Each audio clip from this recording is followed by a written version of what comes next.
প্রিয় সাথী, আগামী 28শে অগস্ট 2024 তারিখ বুধবার বিকাল 4টার তারা চিহ্ন সময় আর.জি. কর সহ রাজ্যের বিভিন্ন প্রান্তে ঘটে যাওয়া ন্যক্কারজনক ঘটনার প্রতিবাদে বারুইপুর পদ্মপুকুর পেট্রোল পাম্প থেকে রবীন্দ্র সদন তারা চিহ্ন পর্যন্ত একটি পদমিছিল হবে।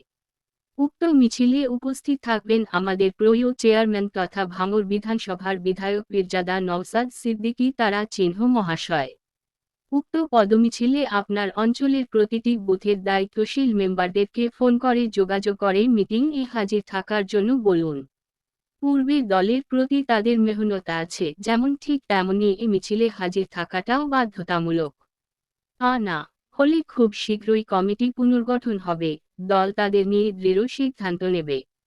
আসুন আমরা শপথ নিই, নির্যাতিতাদের বিচারের দাবিকে অগ্রাধিকার দেওয়ার সাথে সাথে দলে নিজের সম্মান বজায় রাখব এবং দলের শ্রীবৃদ্ধিতে সার্বিক সহযোগিতা করব। ইতি আপনাদের সাথী গাজী শাহাবুদ্দিন সিরাজি।